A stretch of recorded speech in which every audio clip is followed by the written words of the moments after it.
Chapter number अपना 3 चल रहा था, एक आशीर्वाद, जिसके अपन आधे क्वेश्चन आंसर कर चुके थे। अब बाकी के बचे हुए क्वेश्चन कर रहे हैं। तो कविता का शीर्षक है, इस कविता का शीर्षक है एक आशीर्वाद, जो कविता में कहीं भी प्रयुक्त नहीं हुआ है। यदि इस कविता की किसी पंक्ति या शब्द को कविता का शीर्षक बनाना हो तो आप कौन सी पंक्ति या शब्द चुनेंगे और क्यों? तो इसके अंदर देखो अपन इस तरीके से लिखेंगे। एक आशीर्वाद कविता की किसी पंक्ति या शब्द को शीर्षक बनाना हो तो मैं निम्न में से किसी एक को चुनूंगा, जैसे जा तेरे स्वप्न बड़े हो, क्योंकि ये कविता की सबसे प्रभावशाली, प्रेरणादायक और सारगर्भित पंक्ति है। ये वही पंक्ति है जो पूरे आशीर्वाद का सार व्यक्त करती है कि तुम्हारे सपने बड़े हो और तुम ऊंचाइयों को छुओ। इस पंक्ति में दिशा, प्रेरणा, आशा और प्रेम सभी भाव समाहित है। या फिर अपन दे सकते हैं जैसे तेरे पांव जमीन पर हो, क्योंकि ये पंक्ति विनम्रता, यथार्थ और संतुलन की सीख देती है। ये आशीर्वाद देती है कि सफलता मिलने पर ही व्यक्ति जमीन से जुड़ा रहे। फिर आगे आपको दे रखा है भाषा की बात। नीचे दी गई रिक्त स्थानों में स्वपन से जुड़े शब्द अपने समूह में चर्चा करके आपको क्या करने हैं, लिखने। तो अपन क्या क्या लिख सकते हैं, देखो यहाँ पे, जैसे प्रेरणा, लक्ष्य, कल्पना, आकांक्षा, आशा, आत्मविश्वास, उड़ान, यथार्थ और दृढ़ निश्चय। ये सब क्या है, अपन स्वपन शब्द से जुड़े हुए शब्दों लिख सकते हैं। फिर है कविता में से चुनकर कुछ शब्द नीचे दिए गए हैं और उनके सामने कुछ अन्य शब्द भी दिए गए हैं। उन शब्दों पर घेरा बनाइए जो समान अर्थ न देते हो। जैसे पृथ्वी, इसके अंदर क्या है, धरा, वसुधा, और ये शब्द क्या है, पृथ्वी से जुड़े हुए हैं। आपको क्या करना है, समान अर्थ नहीं देते वो चूज करना है, जैसे सूता। फिर है चांद। चांद का क्या है, समानार्थक शशि, निशाकर, मेघ ये सभी होते हैं, लेकिन मधुकर नहीं होता। फिर तारे है, तारे का ना सोम इसमें नहीं मेल खाता। रोशनी के अंदर प्रकाश, उजाला, आलोक ये सब होते हैं, लालिमा नहीं होती। स्वपन, उसके अंदर सपना, इच्छा, कल्पना होती है, यथार्थ नहीं होता। दिया, इसके अंदर ज्योति, दीपक, प्रदीप होगा, दीन नहीं होगा। तो इनके साथ अपन गोला बनाएंगे। फिर है आना जाना, दो महत्वपूर्ण क्रियाएं हैं। कक्षा में दो समूह बनाइए, एक समूह का नाम आना और दूसरे समूह का नाम जाना होगा। अब अपने अपने समूह में इन दोनों क्रियाओं का प्रयोग करते हुए सार्थक वाक्य बनाइए और उन्हें चार्ट पेपर पर चिपकाकर अपनी कक्षा के अंदर आप लगाइए। जैसे क्रिया आधारित वाक्य आना में, जैसे मैं सुबह स्कूल समय पर आया, मेरे घर मेहमान आए और सब बहुत खुश हुए, माँ बाजार से फल लाकर आई, बारिश की पहली बूंद जैसे ही गिरी ठंडी हवा आने लगी, परीक्षा का परिणाम आया तो मुझे बहुत खुशी हुई। तो ये क्या है, आना शब्द से जुड़े हुए क्रिया आधारित क्या है, वाक्य है। फिर जाना से, जैसे मैं शाम को पार्क खेलने गया, गया यानी जाना। पिताजी ऑफिस जाते समय मुझे टिफिन देने बोले। हम गर्मियों की छुट्टियों में दादी के घर गए। सभी छात्र पिकनिक पर जाने की तैयारी कर रहे हैं। वह चुपचाप कहीं चला गया और किसी को बताया भी नहीं। फिर है डायरी, हंसी, मुस्कुराए और गाए। अपने किसी एक दिन की समस्त गतिविधियों पर ध्यान दीजिए और अपनी डायरी में लिखिए कि आप दिन भर में कब कब हंसे, कब कब मुस्कुराए, कब कब गाए, कब कब रूठे और कब कब मछली। तो ये मतलब आपको आपके जो दिनचर्या है उसके अकॉर्डिंग इसके अंदर लिखना है। तो जैसे मान लो 16 जनवरी 2026 का मैं बता रही हूँ आपको। आज का दिन मेरे लिए बहुत अच्छा और यादगार रहा। सुबह मैं समय पर उठी और माँ के साथ हल्की फुल्की बातें की, हंसता मुस्कुराता रहा। नाश्ता करने के बाद मैं तैयार होकर स्कूल गया। रास्ते में दोस्तों से मिला, हम सब बातें करते हुए स्कूल पहुंचे। स्कूल में प्रार्थना सभा के समय हम सब ने मिलकर प्रार्थना गाई। कक्षा में अध्यापक जी हमें नई बातें सिखाई, जिन्हें सुनकर मुझे बहुत अच्छा लगा। अवकाश में दोस्तों के साथ खेलते समय हम खूब हंसे और आनंद किया। किसी बात पर हम सब मुस्कुरा उठे। दोपहर को घर आकर मैंने भोजन किया। भोजन के बाद थोड़ी देर आराम किया, फिर होमवर्क करने बैठ गया। पढ़ाई करते समय बीच बीच में मैं गुनगुनाता भी रहा। शाम को मैं बाहर खेलने गया, वहाँ दोस्तों के साथ दौड़ा भागा और खूब मस्ती की। रात को परिवार के सभी सदस्य साथ बैठे। पापा ने मजेदार बातें सुनाई, जिससे सबके चेहरे पर मुस्कान आ गई। आज का दिन हंसते, मुस्कुराते, गाते और खेलते हुए बहुत खुशी से बीता। मैं चाहता हूँ कि हर दिन ऐसा ही आनंद में हो। तो आप अपनी डायरी के अंदर इस तरीके से आप लिख सकते हैं। आपका पूरी दिनचर्या लिखनी है आपको। फिर आपको दे रखा है पाठ से आगे आपकी बात। कविता के माध्यम से बड़े लक्ष्य निर्धारित करने और उन्हें पूरा करने का आशीर्वाद दिया गया है। दिन प्रतिदिन के जीवन में आपको अपने माता पिता, अध्यापक एवं परिजनों से किस तरह के आशीर्वाद मिलते हैं, अपनी लेखन पुस्तिका के अंदर आपको नोट करना है। तो जैसे ईश्वर करे तू खूब पढ़े और ऊंचाई तक पहुँचे, तू सदा सच्चाई के रास्ते पर चले, हर मुश्किल से लड़ने की ताकत तुझ में हो, तेरा मन पढ़ाई में लगे और तू सबका आदर करे, भगवान तुझे हर खुशी दे और तेरा आत्मविश्वास हमेशा बना रहे। तो मतलब आपको क्या है, आपके माता पिता या आपके जो टीचर है या फिर आपके जो परिजन है वो सब क्या है, इस तरीके के आपको आशीर्वाद देते होंगे। ये सभी आशीर्वाद मुझे आत्मबल देते हैं और मेरे जीवन के लक्ष्य को पाने की प्रेरणा भी प्रदान करते हैं।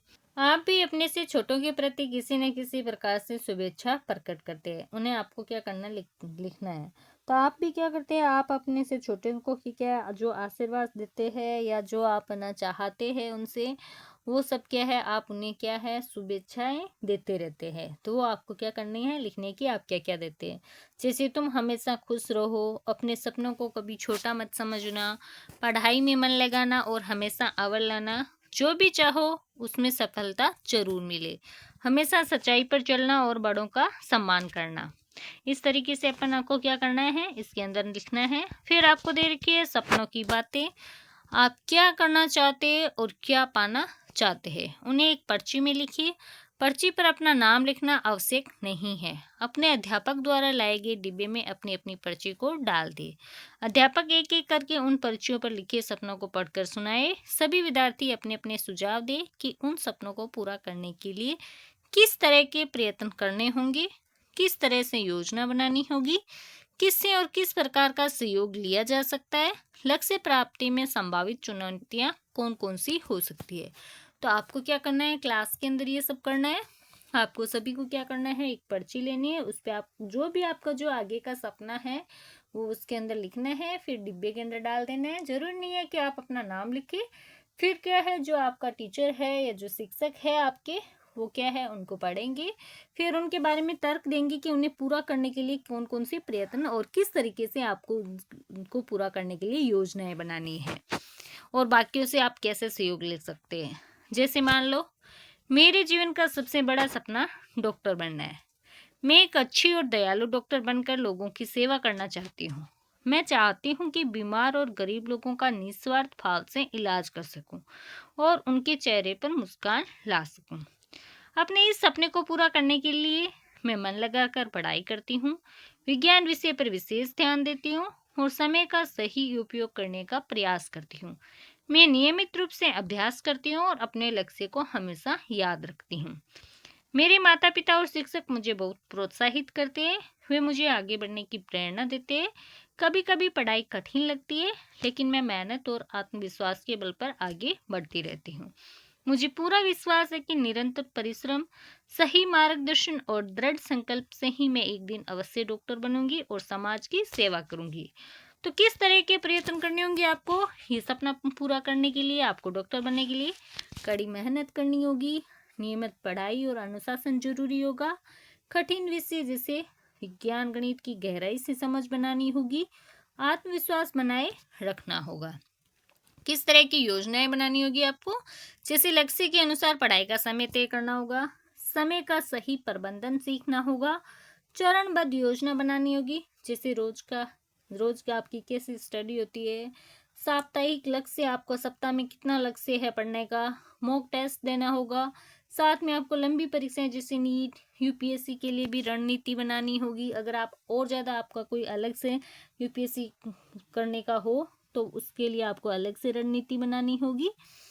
फिर आपको उसके साथ साथ मेडिकल वाले जो है वो भी पेपर देने होंगे, पीएमटी और वो सब भी किससे और किस प्रकार का सहयोग लिया जा सकता है, इसमें मतलब आप किस किस का सहयोग ले सकते हैं।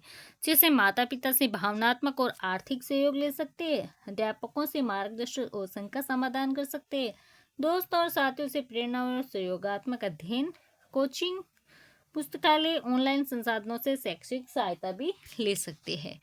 फिर आपको दे रखा है लक्ष्य प्राप्ति में संभावित चुनौतियां कौन कौन सी हो सकती है। जैसे प्रतियोगिता और परीक्षा का दबाव, कभी कभी आत्मविश्वास में भी कमी आना, समय की कमी, थकावट और एकाग्रता की कमी, असफलता के डर से निराशा आना, ये सब भी।